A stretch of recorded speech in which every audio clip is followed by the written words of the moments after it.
eleito para que possam colocar em prática a pauta do comércio de Guarulhos. Está aqui comigo Eloy Petá. Muito obrigado, Eloy, pela oportunidade. Obrigado, Reginaldo. É uma satisfação estar aqui com você Claro. e também com todos aqueles que vão acompanhar esse nosso E podcast. como eu te disse, esse material vai ser enviado por uma plataforma de e-mail marketing para mais de 40 mil lojistas, por isso que a gente vai focar muito rápido aqui na pauta. Vou fazer uma leitura rápida para você, tá bom? Que é o Tá bom? documento que depois o nosso candidato Eloy Petá vai estar levando aí para que ele possa se preparar caso sendo eleito, para que o comércio possa inclusive cobrar a nossa pauta aqui. O primeiro item diz respeito à segurança pública, vou ler rapidamente.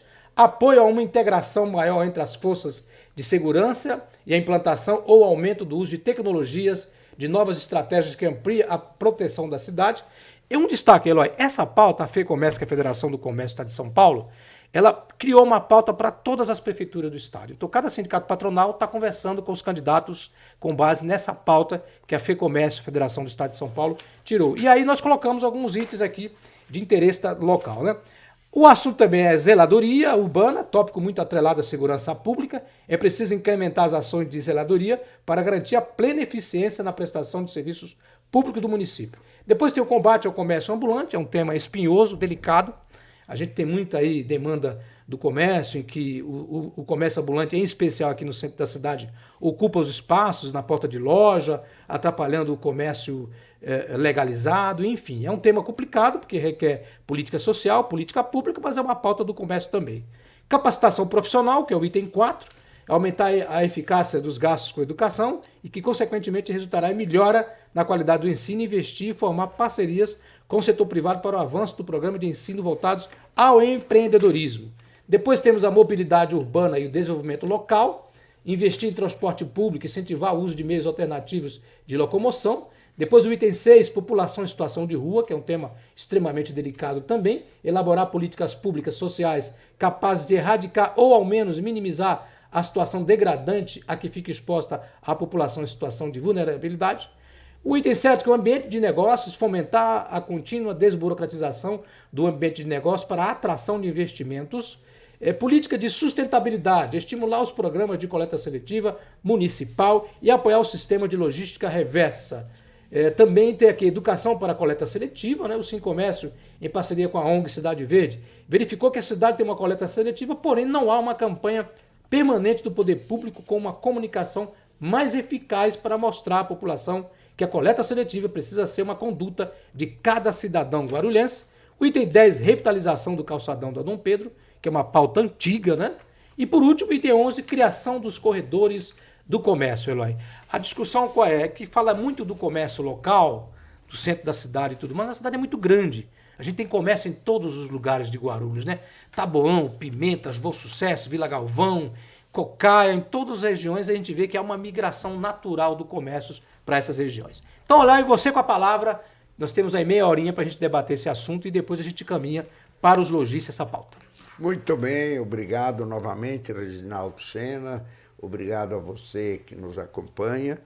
E veja o seguinte, é uma pauta muito interessante essa. São realmente questões importantes para a vida urbana e tem muito a ver aqui com o nosso programa de governo. Eu vou não necessariamente seguir a ordem Sim, aqui, tranquilo, fica à vontade. mas vocês começam com o tema da segurança pública e colocam uma questão com a qual eu concordo integralmente e que já pratiquei, que é uma integração maior entre as forças de segurança e o uso da tecnologia para ampliar a proteção.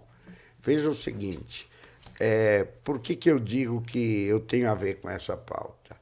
Porque eu fui durante 10 anos deputado estadual da Comissão Estadual de Segurança Pública. Fui 4 anos relator de uma CPI contra o crime organizado. E quando cheguei na prefeitura em 2001, o que eu fiz? A guarda municipal era apenas uma guarda patrimonial do patrimônio público.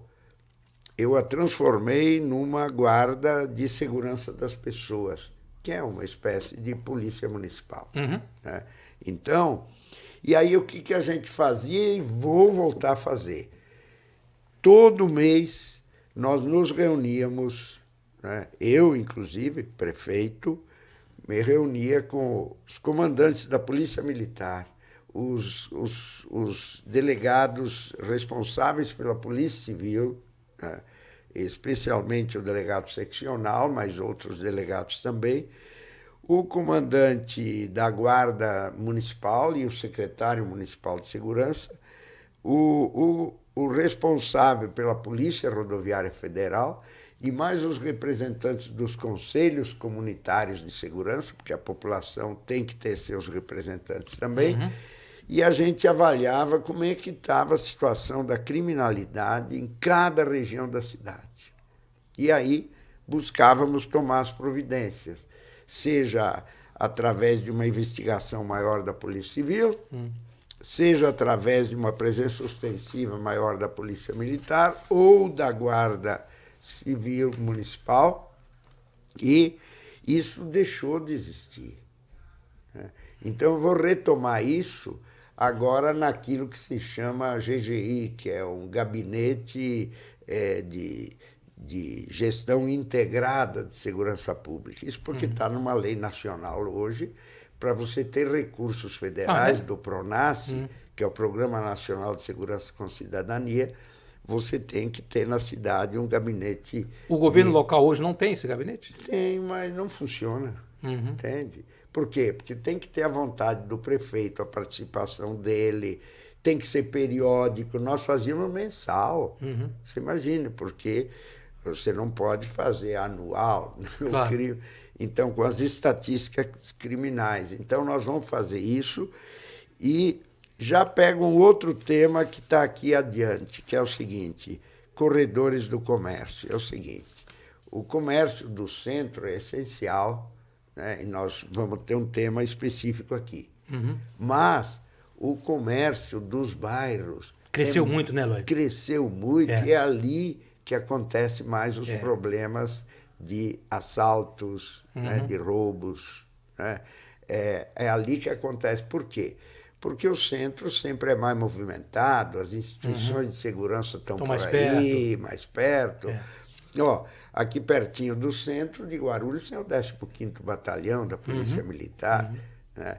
E nós temos a delegacia, a principal delegacia, o 1º DP, aqui no centro.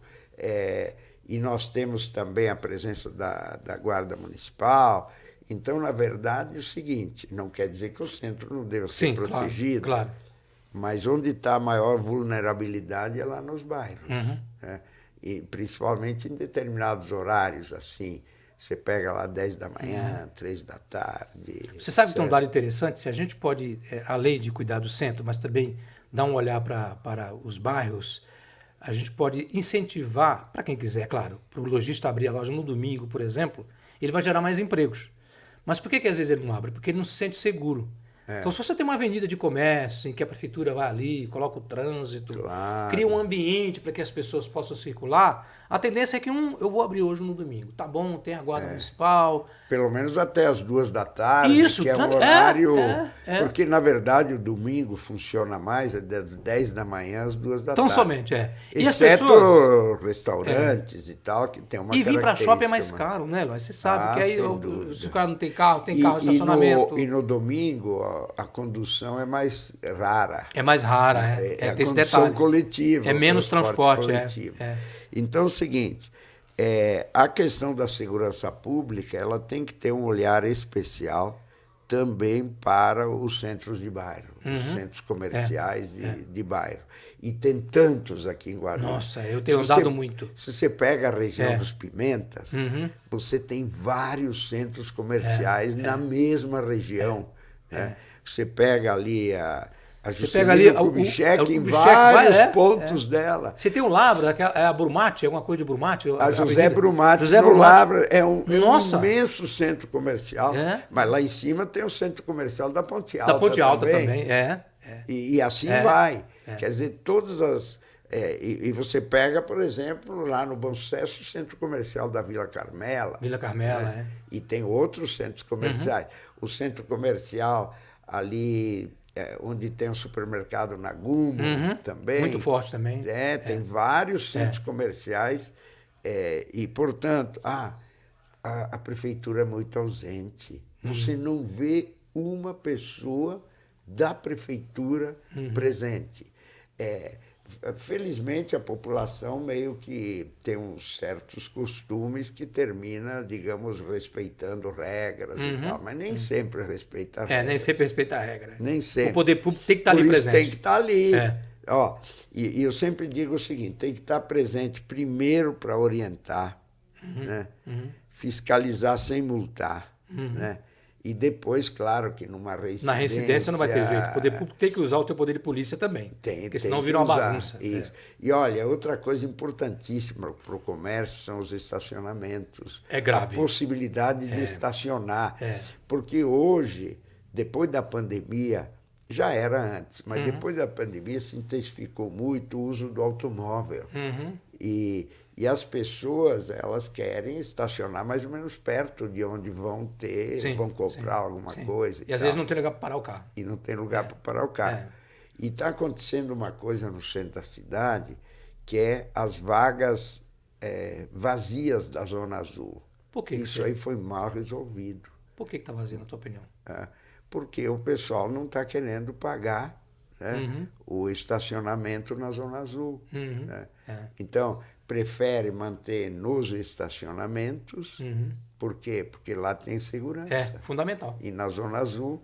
E você notou que depois que voltou a Zona Azul, sumiram os flanelinhas, né? Que de alguma forma faziam uma segurança. Sumiram mesmo. Né? Então é o seguinte, não foi uma boa solução essa questão. Porque parece que tem vagas livres no centro de Guarulhos e não tem. Claro que para os estacionamentos isso é importante, mas às vezes também as duas coisas podem conviver. Bom, vamos tocando aqui. Agora, nessa questão do centro, o combate ao comércio ambulante, tem lojista que me liga e fala assim, presidente, colocar lona aqui na porta da minha loja, o cliente não consegue entrar. É claro, gente, não tô aqui criminalizando essa questão do ambulante. É claro que o poder público tem que tomar uma atitude com relação a isso. Mas tem gente que abusa, Eloy. Ele coloca a lona na frente, o lojista liga para mim dizendo, olha, o cliente não consegue entrar. O que o poder público poderia fazer para que a gente pudesse ter um comércio lindo, calçadão maravilhoso, e esse pessoal do comércio informal, você já teve experiência, que já foi governo, já foi prefeito, o que a gente poderia fazer para ajudar esse povo e tirá-los do calçadão? Por isso que o meu lema é experiência e futuro para Guarulhos. Né? Porque, veja, quando eu assumi a prefeitura, havia uma bagunça geral no centro. Inclusive, os ônibus passavam na Dom Pedro e, por exemplo, tinha uma banca de jornal que pegava absolutamente toda a calçada. Então, não era uma banca de jornal, era uma banca que vendia várias coisas. Aí, o povo tinha que disputar com os ônibus o leito da rua. Então, é o seguinte, o que eu fiz? Eu fiz uma organização do comércio ambulante no centro. E, evidentemente, com registro das pessoas e tal. Então, isso precisa voltar a ser feito. Porque eu defendo o emprego e a renda, porque senão, se uma família não tem como levar seu sustento para casa, né, é a tragédia. É aquela tragédia específica. Então, é o seguinte, mas também você tem que ter disciplina. Né? Você tem que dizer, olha, aqui você está impedindo a entrada na loja, e a loja paga os impostos, etc. Gera empregos e né? tudo mais. Então, eu acho que tem que ir numa boa, trabalhando isso, e eu tenho experiência, porque nós fazíamos muitas reuniões com os ambulantes e com os comerciantes, antes de tomar as atitudes. Porque eu sempre digo, primeiro é o caminho da educação para a questão social. Né? Depois, né, você estabelece uma disciplina e aí praticamente cria um sistema que a disciplina é observada. Então, você olha no centro aqui. Quando a fiscalização da prefeitura está lá, você nota Eles ficam que- até às 18h30, 19 horas. Eu ando ali pelo centro, tem um deles que fica com o saquinho lá guardado no carrinho, Isso. só olhando a hora que a fiscalização vai embora e chega. Isso. Às 19 horas eles assumem o local, mas tem loja que quer ficar aberta até às 20, 21. Presidente, já estão aqui, a fiscalização foi embora. Aí o poder público disse para mim, olha, nós só temos verba para manter o fiscal até às 18. Não, mas aí é o seguinte, aí tem que chegar a um acordo até que horas a loja vai ficar aberta e naquele horário não pode estar prejudicando o movimento da loja. É isso.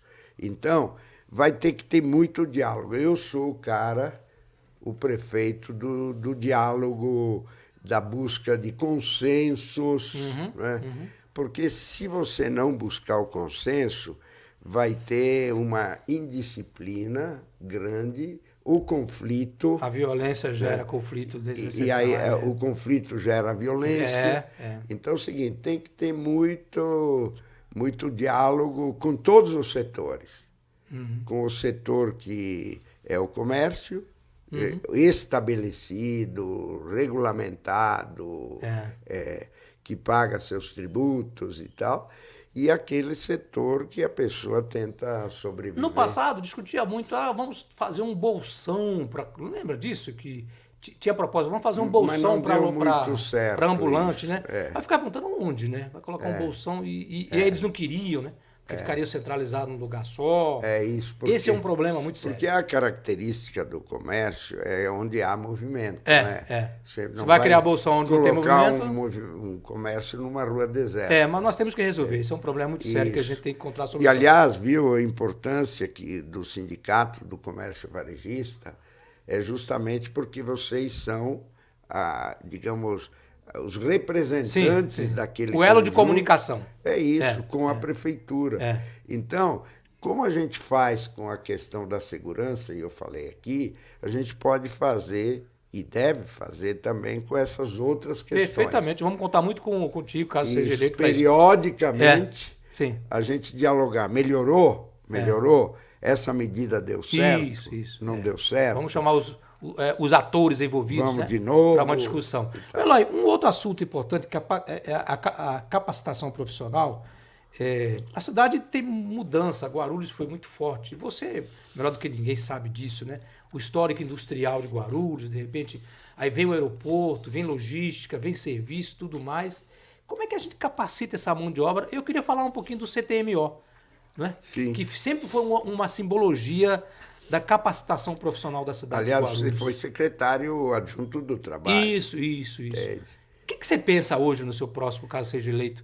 Essa questão, focando a necessidade do empresário, mercado. Se você me permite, é o seguinte, está havendo mudanças econômicas importantes ao longo das últimas décadas aqui em Guarulhos. Inclusive algumas provocadas por mudanças internacionais. Dê um exemplo. Por exemplo, a questão da indústria.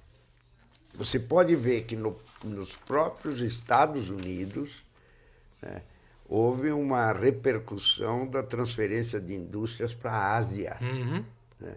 Então, você não pode pensar Guarulhos só como se fosse uma ilha isolada de movimentos mundiais ou de movimentos nacionais. Sim. Então, o que aconteceu no Brasil também?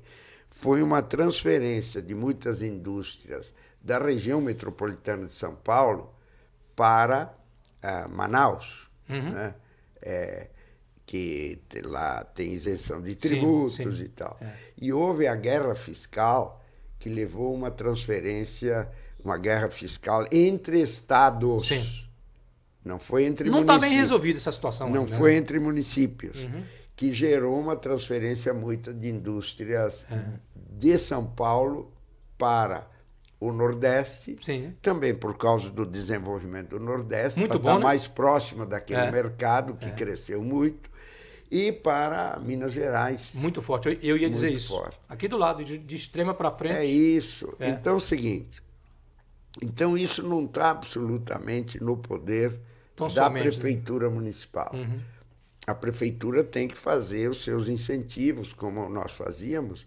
Aquela lei de incentivo tributário, de isenção de tributos para indústrias que aumentavam seu número de empregados, O Sim etc. Guarulhos, né? Sim Guarulhos foi aplicado na minha época.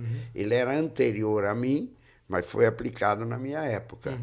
E aí é o seguinte, também depois se expandiu para outros ramos industriais, outros ramos empresariais.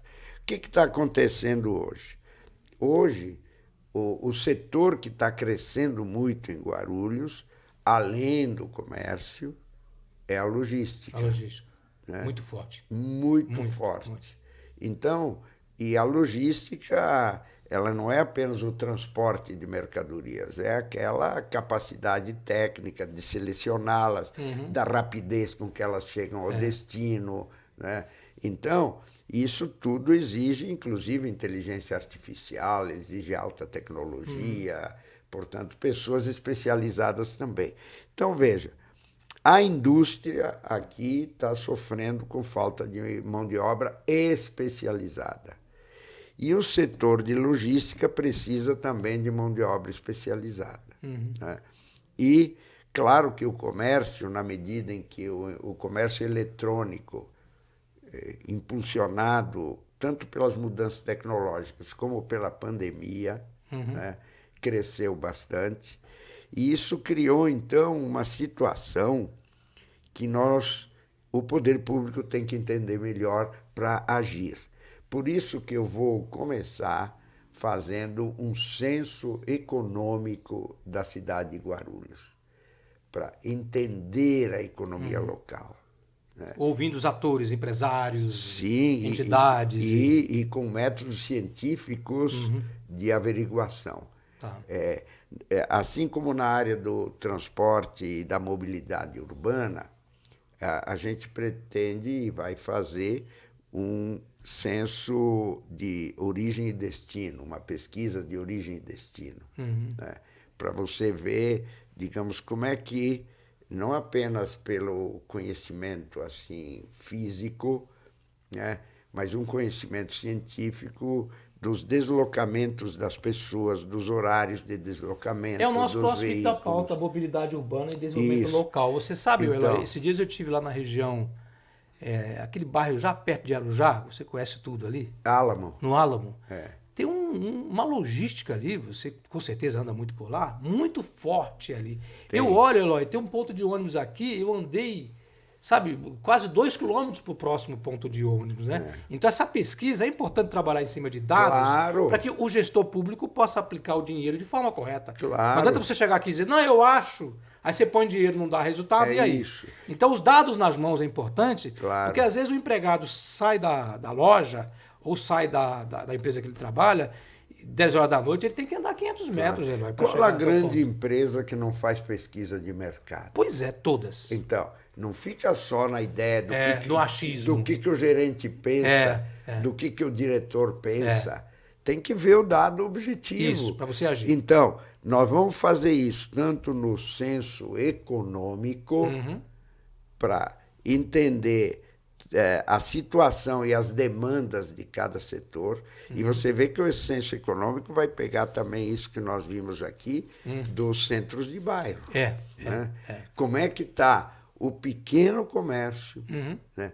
Como é que está até o comércio ambulante, como é que está o comércio médio. E tem dados públicos para isso, né? Como é que está o grande comércio. Né?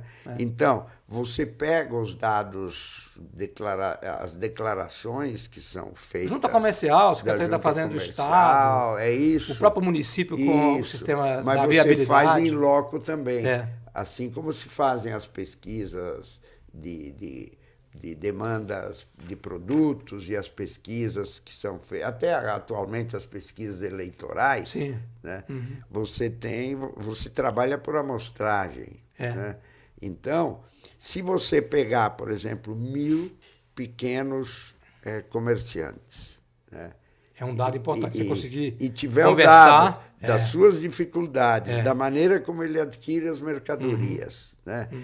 Do resultado que ele tem no faturamento, do lucro que tem, etc. Se você conseguir pegar esses dados, vale para 10 mil. Né? Então, você não precisa necessariamente né, você fazer, assim como faz o censo do IBGE, que bate em Sim, de todas porta as em casas. porta e tal. Né? Eloy, o próximo item aqui, só para a gente ir umas 7 minutinhos só. População em situação de rua. É um outro dado importante, que inclusive a FEComércio traz essa pauta para todos os municípios do estado, hein, Eloy? Ó, Isso é um problema sério, né? Eu pergunto para quem está nos acompanhando, né? As pessoas gostariam de viver num colégio interno? Não. Né? Entende? Que tem aquela disciplina, regras, às horários. 6 horas da manhã você tem que acordar, você tem que tomar banho, escovar os dentes, tomar café e depois fazer não sei o quê. Então é o seguinte, albergues é uma espécie de colégio interno. Ah, você entende, sim? Então é o seguinte, o mais certo, no caso de morador de rua, é achar um lugarzinho para ele. Mas não que seja um lugar de concentração. Tá. Esse que é o ideal. Tá. Então, porque eu tenho experiência de amigos meus que foram moradores de rua. Vou citar um caso aqui do Nilo, que aliás, Lino é o nome dele, né? Ele conseguiu o benefício de prestação continuada aos 65 anos. Eu o conhecia como morador de rua durante os 10 anos. Né? E aí ele está super feliz, porque ele alugou um quartinho, tem a cama dele, o fogão. Olha né? isso. E ali onde ele alugou o quartinho, tem outros quartinhos, mas não muitos, deve ter uns 4 quartinhos, né?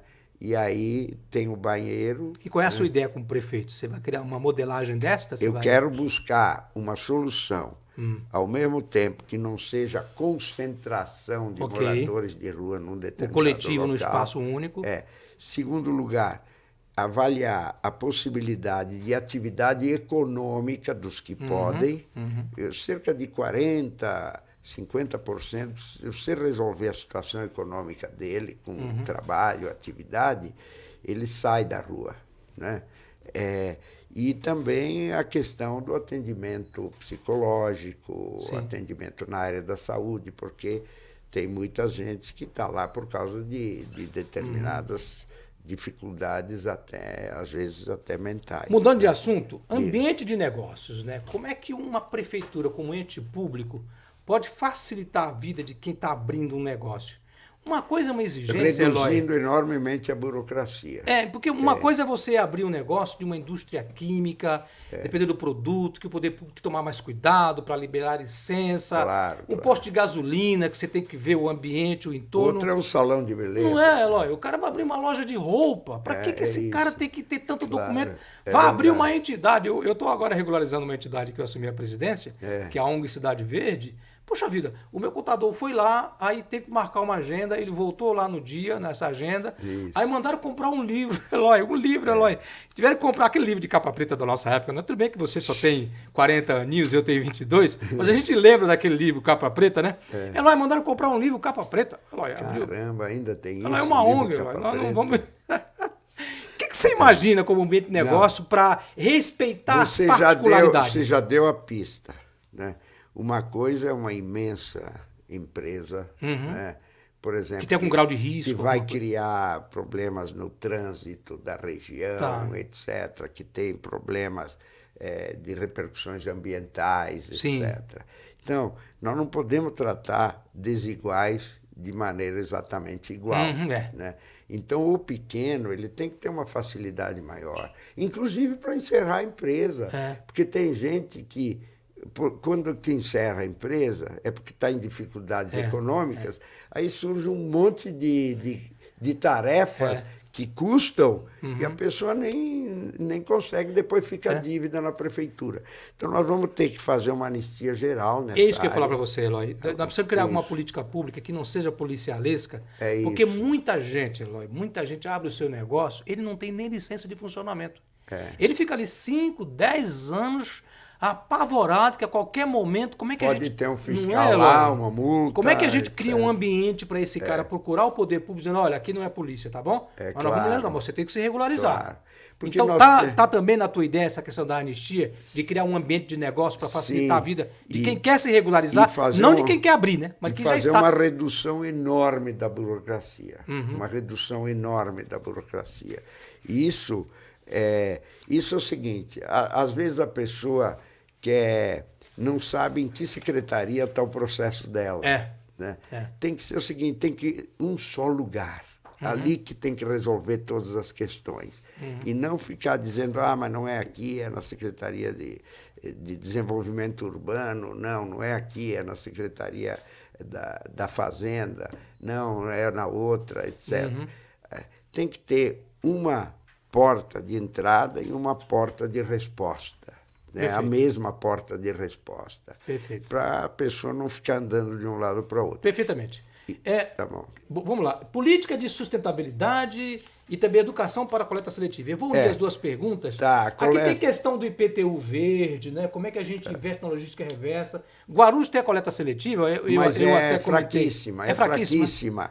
É fraquíssima. Por que é fraca? Porque não existe uma campanha, né? Inclusive nas escolas, porque quando a criança tem consciência disso, ela cobra do pai e da mãe, por que vocês estão misturando plástico?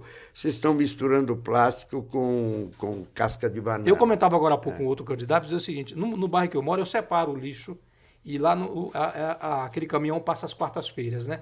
Eu fico com o coração apertado, porque eu coloco o lixo lá, o resíduo sólido, não é lixo, né? O resíduo sólido na calçada e eu olho para a rua, Eloy, dá para contar nos dedos as pessoas que colocou lá fora. Claro. O que falta? Falta motivação, incentivo, educação? Falta fazer um programa público amplo, com muita comunicação, desde as escolas, né, até as associações, até os condomínios, para fazer a separação entre o que é reciclável, e aí nós temos que...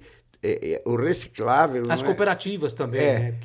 Tem as cooperativas e tem as grandes empresas que têm interesse também destinatário na reciclagem. Final. Né? Então, você sabe que tem uma grande fábrica aqui de reciclagem e a imensa maioria do lixo reciclável que vai para lá vem da capital, porque é muito pouco vindo de Guarulhos. Nossa. Por quê? A capital é grande. Mesmo com a coleta seletiva aqui, né? Sim, mas a coleta seletiva aqui é muito fraca. É só você que está nos acompanhando olhar aquilo que você falou. Quantos na rua colocam os resíduos que são recicláveis no dia em que passa o caminhãozinho? Perfeitamente. Revitalização do calçadão. Eu sei que você comentou agora há pouco que você que construiu o calçadão lá e tudo mais, mas tem toda uma reivindicação. Guarulhos é uma cidade que tem muita gente que vem para cá, fica nos hotéis e tudo mais. O que você pensa, além daquilo que você disse que já fez, lá quando foi prefeito, para que esteja um calçadão que atrai mais o turista para cá? O que você imagina? Olha, tudo tem que ter a sua manutenção constante e a sua renovação constante. Você pode notar, se uma padaria fica lá no jeito antigo, aos poucos ela vai perdendo para as padarias que se modernizam. É verdade. Então, o centro é assim também. Então, a última mudança importante que foi feita no centro de Guarulhos foi quando eu fui prefeito. Oswaldo de Carlos, prefeito, que tinha sido de 1900 até 1988, de 1982 a 88, ele tinha feito uma partezinha do calçadão, né? Mas outra parte ficaram passando os ônibus. Aí eu fiz o calçadão completo. Foi a última mudança que teve na região central. Isso já vão uns 20 anos. 20 anos. Né? Então veja o seguinte, quando você deixa algo parado, regride. Então, nós vamos ter que ter um processo de revitalização novamente do centro. Nós não fizemos só no calçadão, a gente alargou as calçadas das diversas ruas centrais. Ali você tem 7 de Setembro, Capitão Gabriel, João Gonçalves, a Praça Getúlio Vargas, todo aquele entorno. E olha o abandono que está a Praça Getúlio Vargas, que podia ser um lugar de muito dinamismo ali, de ter... atividade gastronômica ali, música, etc. É um completo abandono à Praça Getúlio Vargas. Chegamos... Sim. Tá bom. Então é o seguinte, nós nos propomos e vamos fazer uma retomada de revitalização do centro, inclusive com atividades culturais, com incentivo para que as coisas aconteçam e que tenha muita gente novamente no coração da nossa cidade, que é o centro. O centro é a sala de visitas, como se fosse uma casa. O centro significa a sala de visitas e ele tem que ser bem cuidado e está sem nenhuma inovação, a não ser as inovações do setor privado. Claro, mas que é um parceiro importante. Do setor público, nenhuma inovação depois que a gente fez o calçadão e ampliou as calçadas. Perfeito, Eloy. Eu quero te agradecer. Eu vou assinar o documento agora, eu vou entregar nas suas mãos, tá bom? Esse documento, caso você seja o vitorioso. Não, mas está ótimo isso aqui. Gostei muito, viu? Excelentes contribuições. Sim. Parabéns ao Sim Comércio. Então, tá aqui. Esse aqui você dá um protocolo pra gente aqui, Eloy? Tá. Só aqui dá um. E ó que eu não risquei nada não, aqui, então. Só dá um visto aqui do protocolo pra gente. Bom. Porque a gente vai estar aí guardando com muito carinho esse documento. Que dia? Hoje é dia 17. 17 de setembro. Perfeitamente. Aí, vou fazer uma foto aqui, ó. Aqui, uma foto. Aqui o documento aqui segurando assim, ó. Tá aqui. bom. Estamos ao vivo ainda, Lino? Está ao vivo, mas sem voz agora.